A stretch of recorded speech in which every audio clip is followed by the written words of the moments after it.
Selamat sejahtera, Wanakum Tajahau. Saya Suman Siwam, kembali lagi dari channel kita Rakyat Malaysia. Hari ini saya nak bagi tahu satu perkara yang sering kali jadi masalah di negara kita, iaitu hak kesamarataan. Sering kali yang bukan Melayu akan menuntut hak kesamarataan. Kami rakyat Malaysia, kami perlukan hak di sini. Macam mana orang Melayu dapat keistimewaan, begitu juga kami bangsa Cina dan India mahukan kesamarataan. Perkara ini yang perlu kita elakkan, sebab negara kita ada perlembagaan dan ada perjanjian-perjanjian dalam perlembagaan yang dibuat dalam Suruhanjaya Red, Suruhanjaya Red British.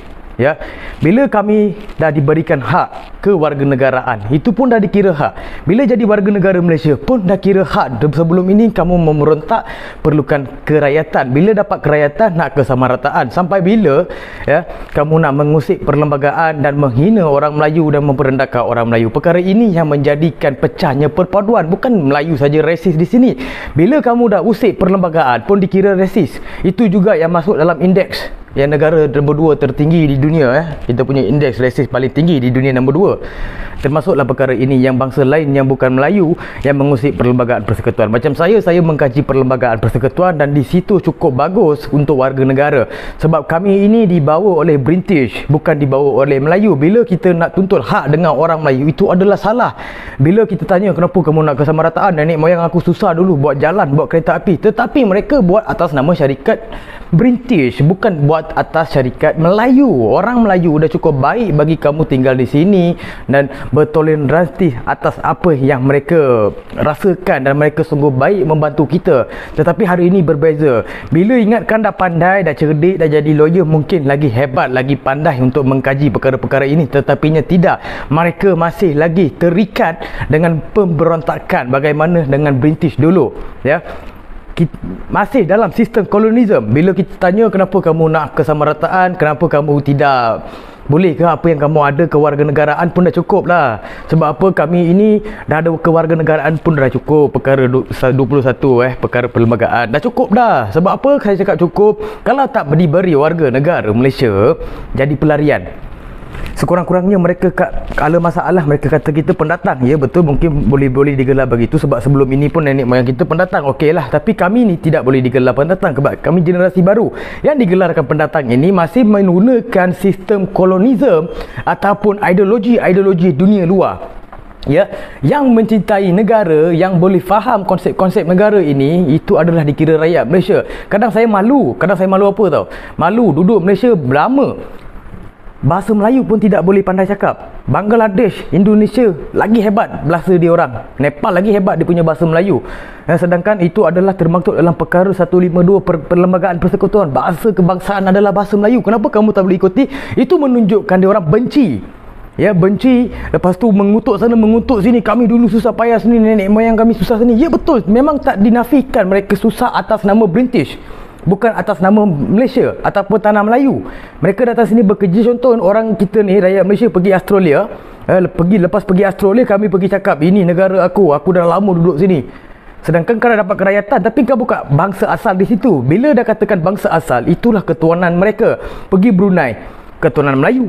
Pergi China, ketuanan Cina. Pergi Amerika, ketuanan orang putih, white man policy. Pergi Filipin, ketuanan Tagalog. Pergi Thailand, ketuanan Thailand. Sampai dekat Malaysia, sampai dekat ketuanan Melayu dekat Malaysia, mereka tidak boleh terima. Mereka cakap tak puas hati kenapa hak istimewa diberikan kepada orang Melayu saja. Itulah sejarah, itulah perlembagaan mengajar kita. Itulah dikatakan hak istimewa perkara 152. Kenapa 153? Kenapa tidak boleh faham? Kenapa nak menafikan, selalu nak buat pergaduhan, perpaduan antar kaum? Kenapa nak pecahkan keamanan negara? Itu adalah masalah. Bila kamu dah pertikaikan, itu adalah masalah. Sedangkan dulu tak pernah dipertikaikan pun, masa buat perjanjian dulu. Sekarang jadi masalah. Kenapa? Sebab mereka tidak puas dan mereka masih tamak lagi. Bila kita pergi lumba lari, 100 meters, semua orang nak menang di situ. Tak ada seorang pun pergi lari supaya nak kalah. Semua nak menang. Tapi hakikatnya bukan semua di situ menang. Dalam Malaysia pun sama. Bila minoriti, kita ada pelarian. Maksud dia kita ada pertandingan. Bila pertandingan, bukan semua orang boleh menang. Bila dikatakan Melayu inilah mendominasikan semua pekerjaan kerajaan. bangsa lain tidak ada. Sedangkan ramai lagi orang Melayu yang tidak bekerja dengan kerajaan, sedangkan dia punya ketuanan, tapi dia pun tak bekerja dan dia pun tidak ambil pot. Tapi yang marah di sini, yang memberontak di sini bukan orang Melayu, orang Cina dan India yang memberontak selalu. Ya, yang patut memberontak adalah orang Melayu, bangsa Melayu, sebab hak mereka selalu diguna pakai oleh pemimpin politik atas dasar agama dan bangsa. Mereka patut memberontak, hak dia orang dirampas. Saya pun pernah tanya sahabat-sahabat saya, kamu ada ke special price untuk beli rumah? Dia cakap tak ada, sama je. Di manakah hak dia orang? Masalah dia semua orang di sini hadapi, bukan bangsa ini sahaja, bukan bangsa Tamil dan bukan bangsa Cina saja. Itu saya kata kena faham.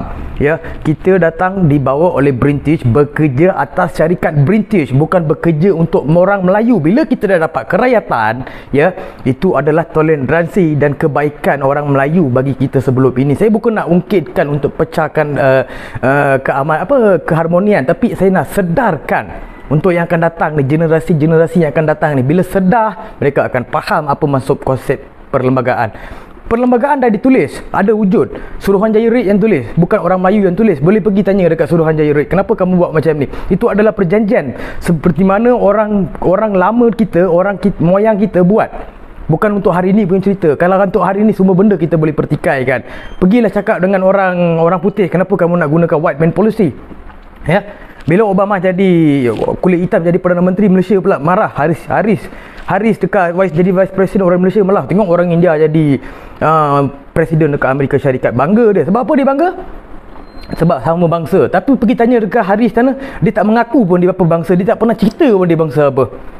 Tapi dekat Malaysia berbeza. Dia orang selalu akan cerita, oh kami ni bangsa ni perlu bagi hak sama rata. Nak hak sama rata macam mana? Dah bagi kerakyatan tu pun dah kira hak. Bila kamu soalkan orang Melayu sendiri boleh soalkan kamu punya kerakyatan ataupun kewarganegaraan melalui perlembagaan. Kan benda tu masalah. Bila mereka faham, mereka boleh soalkan. Kenapa?